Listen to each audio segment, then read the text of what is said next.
Bismillahirrahmanirrahim. Assalamualaikum warahmatullahi wabarakatuh.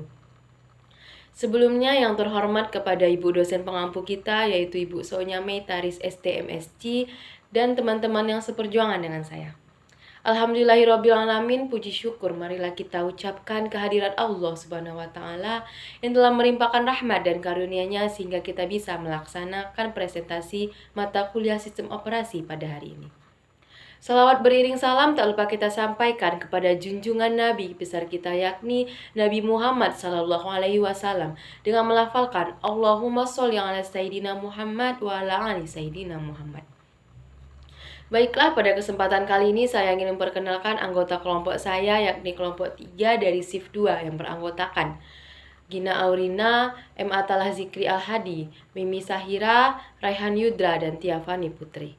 Baiklah, pada kesempatan kali ini kami akan menjelaskan materi tentang sinkronisasi proses dan deadlock yang akan dijelaskan oleh saya sendiri.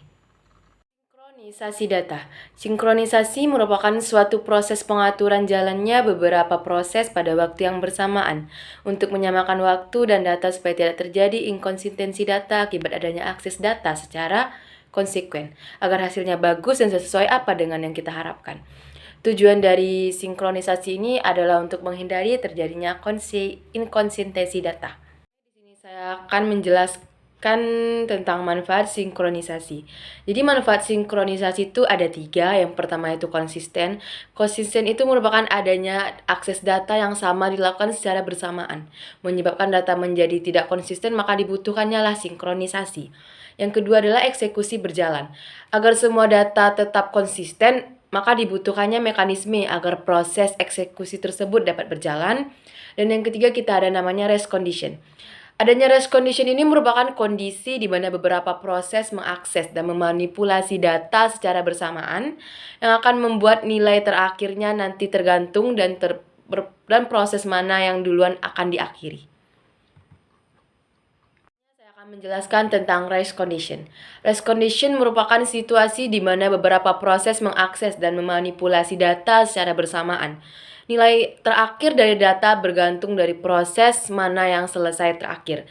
Jadi untuk menghindari rest condition, proses-proses secara bersamaan harus disinkronisasi.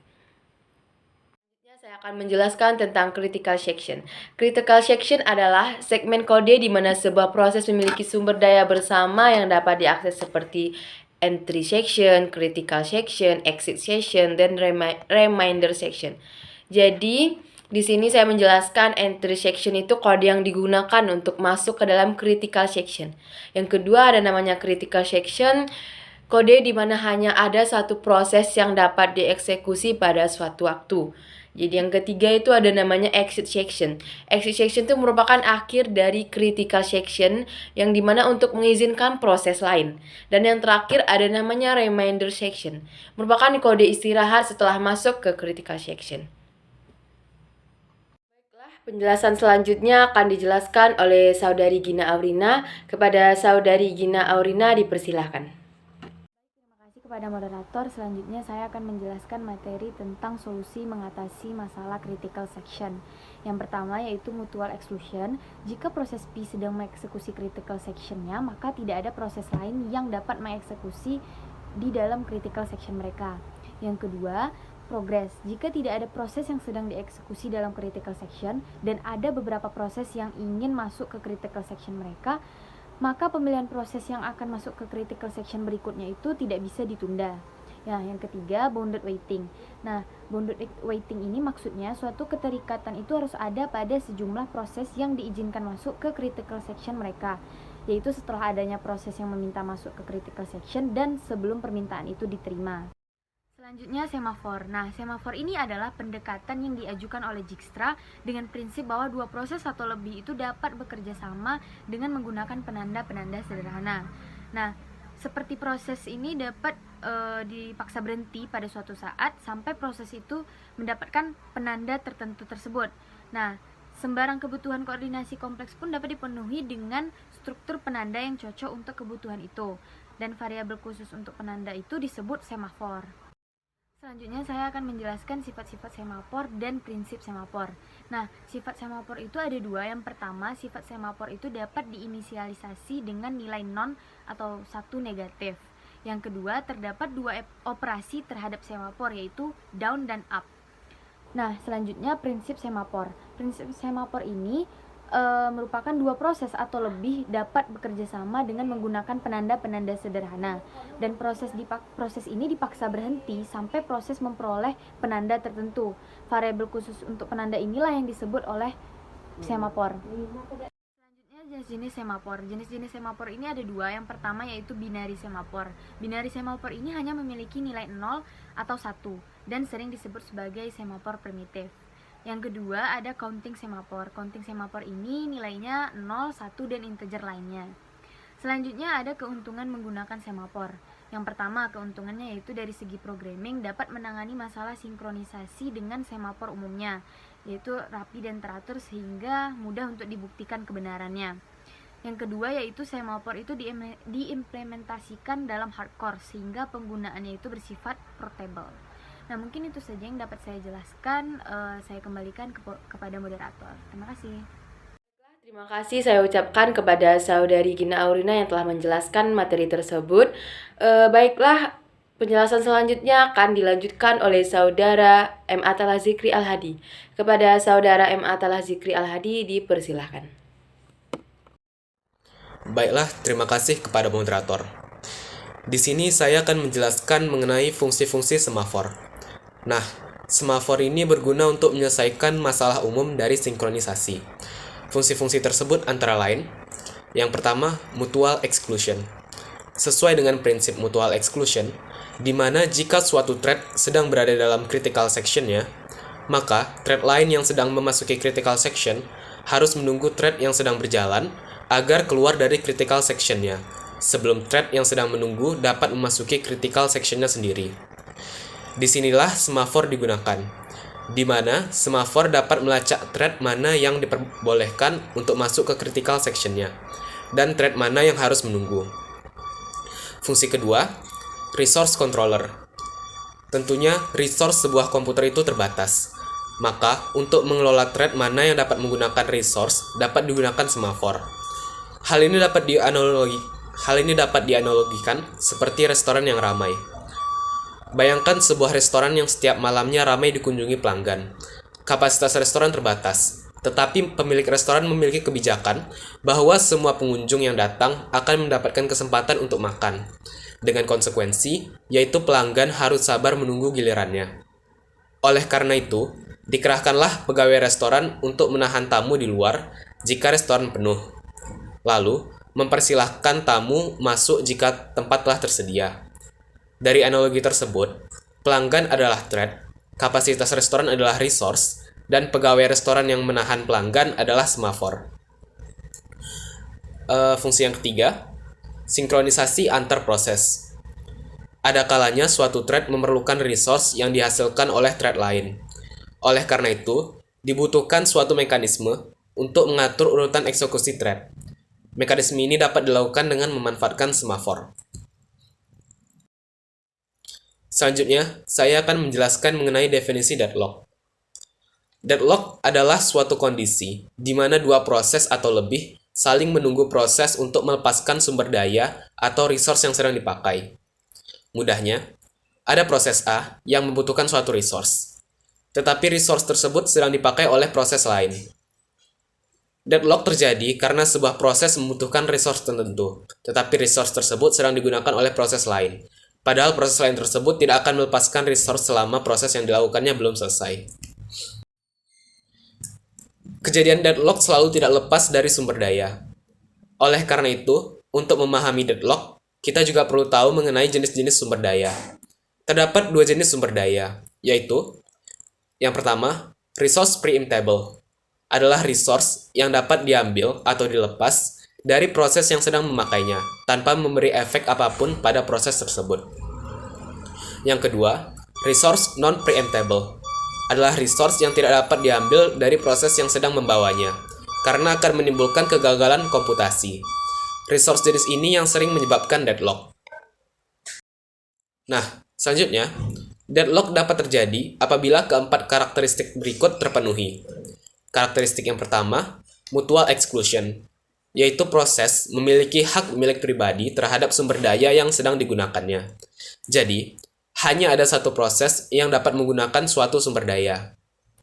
Karakteristik kedua, hold and wait, yaitu beberapa proses saling menunggu sambil menahan sumber daya yang dimilikinya. Karakteristik ketiga, no preemption, yaitu sebuah sumber daya hanya dapat dilepaskan oleh proses yang memilikinya secara sukarela setelah proses tersebut selesai menggunakannya.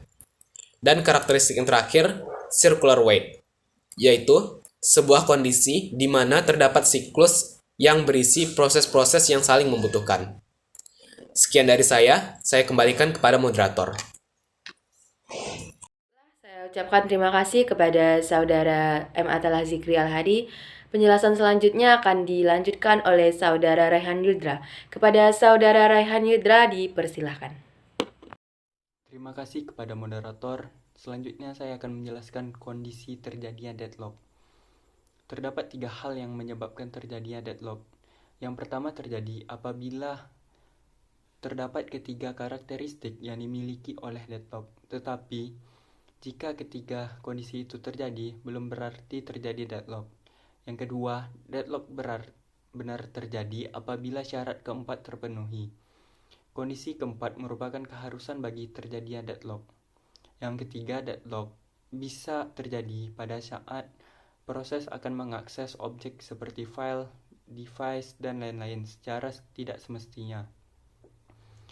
Objek tersebut dinamakan resource. Selanjutnya saya akan menjelaskan strategi mengatasi deadlock. Terdapat 3 strategi untuk mengatasi deadlock. Yang pertama, pengabaian. Maksud dari pengabaian di sini adalah sistem mengabaikan terjadi deadlock dan pura-pura tidak tahu kalau deadlock terjadi. Dalam penanganannya, dengan cara ini dikenal istilah ostrich algoritma. Pelaksanaan algoritma ini adalah sistem tidak mendeteksi adanya deadlock dan secara otomatis mematikan proses atau program yang mengalami deadlock. Kebanyakan sistem operasi yang ada mengadaptasi cara ini untuk menangani keadaan deadlock. Cara penanganan dengan cara mengabaikan deadlock banyak dipilih karena kasus deadlock tersebut jarang terjadi dan relatif rumit dan kompleks untuk diselesaikan. Strategi yang kedua, pencegahan. Penanganan ini dengan cara mencegah terjadi salah satu karakteristik deadlock. Penanganan ini dilaksanakan pada saat deadlock belum terjadi pada sistem. Intinya memastikan agar sistem tidak akan pernah berada pada kondisi deadlock. Yang ketiga, penghindaran. Menghindari keadaan deadlock. Bagian yang perlu diperhatikan bahwa antara pencegahan dan penghindaran adalah 2 hal yang berbeda. Pencegahan lebih kepada mencegah salah satu dari 4 karakteristik deadlock terjadi, sehingga deadlock pun tidak terjadi. Sekian dari saya kembalikan kepada moderator. Saya ucapkan terima kasih kepada Saudara Raihan Yudra. Penjelasan selanjutnya akan dijelaskan oleh Saudari Tiafani Putri. Kepada Saudari Tiafani Putri dipersilahkan. Terima kasih kepada moderator. Selanjutnya saya akan menjelaskan tentang pendeteksian dan pemulihan. Pada sistem yang sedang berada pada kondisi deadlock, tindakan yang harus diambil adalah tindakan yang bersifat represif. Tindakan tersebut adalah dengan mendeteksi adanya deadlock, kemudian memulihkan kembali sistem.